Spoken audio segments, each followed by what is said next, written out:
الرحمن الرحيم. اللهم صل وسلم على سيدنا محمد. يا رب تكونوا جميعا بألف خير. كل سنة وانتم طيبين بمناسبة شهر رمضان الكريم. هنعمل مع بعض النهاردة عجينة القطايف بطريقة سهلة وبسيطة ومقادير بسيطة وسهلة وموجودة في كل بيت. من النهاردة هتعمليها ومش هتشتريها. يلا من غير رغي كتير نشوف الوصفة بالتفصيل. بنسمي بسم الله ونصلي ونسلم على رسول الله عليه الصلاة والسلام. هنبتدي كده بالشربات. معانا كوبايتين من السكر، هنضيف عليهم كوباية من المية وعصير نص ليمونة، وهنرفعهم على النار لحد ما يغلوا. بعد ما يغلوا كده بنهدي من عليهم النار ونسيبهم حوالي 7 دقايق. في آخر ثانيتين كده بنضيف ليهم كيس من الفانيليا، وبنطفي من عليهم النار ونركنهم على جنب. بعد كده هنعمل عجينة القطايف. ممكن تعمليها بالمضرب اليدوي او في الخلاط او بالهاند بلندر او حتى بايديكي. معايا كده كوبايتين من المية حطيتهم في شفشق الخلاط، وهضيف عليهم معلقة صغيرة من السكر ومعلقة صغيرة من الخميرة وذرة ملح كده حوالي اقل من ربع معلقة صغيرة. بعد كده هضيف عليهم كوبايتين من الدقيق، وكل المقادير طبعا معايرينها بمج الشاي العادي اللي موجود في كل بيت. بعد كده هناخدهم على الخلاط وهنضربهم كويس واوريكم شكلها. بعد ما اديتها ضربتين كده لازم ننزل اي دقيق على جوانب الخلاط بالمعلقة علشان الخليط كله يتجانس مع بعضه. حسيت هنا انها محتاجة مية فزودت 5 معالق من المية. يعني مقدار الدقيق ده اللي هو الكوبايتين اخد مني كوبايتين مية زائد 5 معالق كبار من المية، وضربتهم تاني في شفشق الخلاط. واهو القوام زي ما انتوا شايفين كده. قوام العجينة معايا تعرفي ازاي انها مظبوطة. هنعمل خط كده في المعلقة، لو الخطين ما لزقوش ولا جو على بعض يبقى كده العجينة مظبوطة معاكي. تمام لحد هنا تمام. بعد ما ضربناها كويس كده حطيناها في الدورق ده او في اي حاجة كده يكون ليها بوز رفيع من قدام، او ممكن تعمليها في جزازة. تعملي خرم كده في غطا الجزازة وتشتغلي بيها. هنسيبها حوالي ربع ساعة او تلت ساعة علشان كده تخمر معانا. هي مش هترتفع معانا جامد، بس لازم قبل ما نسويها كده في الطاسة نهبط الخمر بتاعها زي ما انتوا شايفين معايا.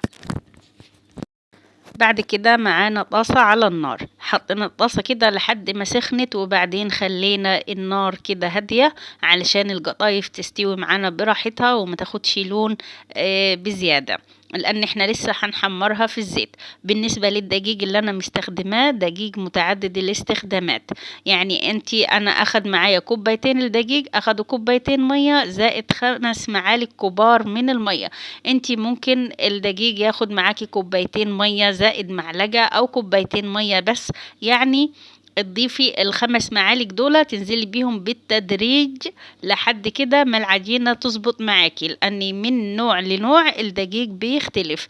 تمام كده تمام. كمان في ملحوظة تاني، لو انتي عاملاها بالمضرب اليدوي أو بإيديكي لازم تصفيها. أنا ما صفتهاش هنا علشان عاملاها في الخلاط. طبعا زي ما احنا عارفين القطايف من الحلويات السهلة والسريعة وما بتاخدش معانا وقت خالص. هنا صبينا كده العجينة بتاعت القطايف زي ما احنا شايفين، وهنسيبها لحد كده ما وش العجينة يختفي معانا تماما، نعرف ان القطايف كده استوت معانا، وبتبتدي كده المسام بتاعتها تظهر معانا.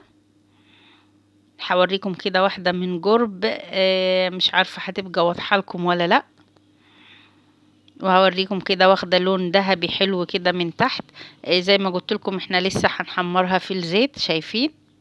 لو انتوا وصلتوا معايا في الفيديو لحد هنا ونسيتوا تحطوا اللايك، يا ريت تحطوا اللايك فضلا وليس امرا، وتنورونا بالاشتراك في القناه. هنكمل كده كل الكمية زي ما احنا شايفين. كيلو القطايف عندنا عامل 35 جنيه. اكتبوا لي كده في الكومنتات كيلو القطايف عندكم بكام. هو طبعا بيختلف من محافظة لمحافظة ومن مكان لمكان ومن بلد لبلد.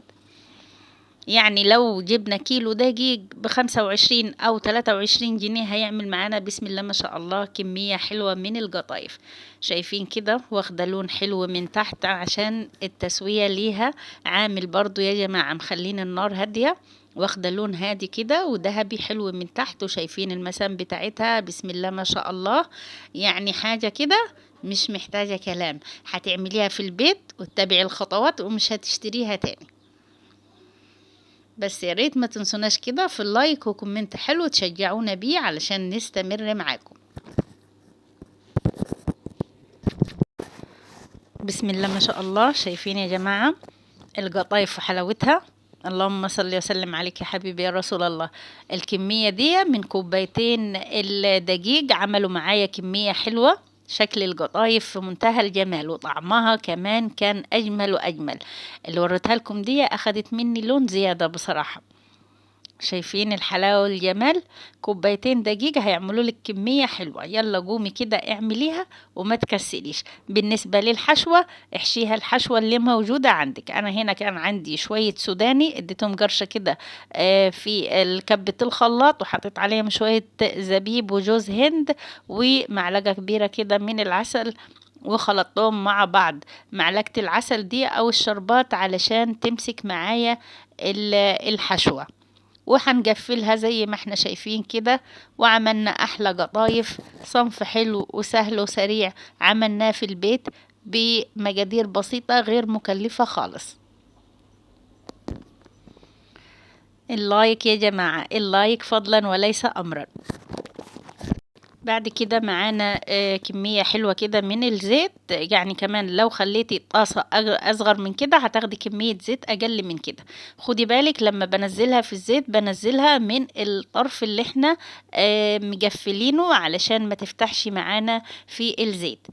مجرد كده ما بتاخد لون، طبعا اللون اللي انت عايزاها لونها ذهبي او عايزاها لونها غامق شوية او فاتح شوية براحتك. بنشيلها كده من الزيت في الشربات البارد زي ما احنا شايفين كده. وطبعا المعلقة اللي بنستخدمها في الزيت مش بننزلها في الشربات، يعني المعلقة بتاعت الشربات لوحدها والمعلقة بتاعت الزيت لوحدها. حطيتهم كده في الشربات زي ما احنا شايفين. على ما احمر شوية تاني هشيل اللي في الشربات ده على مصفى، وبعدين اطلع الحطة التانية اللي انا حطيتها في الزيت. اللهم صل وسلم عليك يا حبيبي يا رسول الله. طبعا احنا وبنعمل الحاجة ما ننساش ذكر ربنا والصلاة والسلام على سيدنا النبي علشان بتزيد الحاجة حلاوة وبتزيدها بركة. بنشيلهم كده على مصفى علشان تنزل الشربات الزيادة اللي فيها. اهو يا جماعة زي ما احنا شايفين كده خرجناهم على مصفى وحطينا في العسل اللي اتحمر. لو انتوا شايفين انكم استفدتم معلومة واحدة كده من الفيديو يا ريت ما تبخلوش عليا باللايك اللي كان ظاهر لكم دلوقتي، وتفعلوا زر الجرس علشان يوصلكم منا كل جديد ان شاء الله، وعلشان القناة كده تكبر بيكم يا احلى متابعين واحلى اخوات، وكل سنة وانتوا طيبين. احلى شوية قطايف هتعمليهم من ايديك يا ست الكل. شايفين طبق القطايف كده الشكل النهائي بتاعه؟ لو عجبكم الفيديو او استفدتم منه معلومة يا ريت ما تبخلوش علينا باللايك، واللي ما اشتركش في القناة ينورنا بالاشتراك. هفتح لكم واحدة كده بس هي الحشوة بصراحة جوز الهند يعني غطى على الزبيب والسوداني، بس برضو طعمها كان في منتهى الجمال. يعني انتي احشيها طبعا الحشوة اللي متاحة عندك. يا ريت مشاركة كتير للفيديو مع اصحابكم علشان الفيديو يترفع والقناة كمان تترفع وتتشاف. واشوفكم في الفيديو القادم ان شاء الله. السلام عليكم.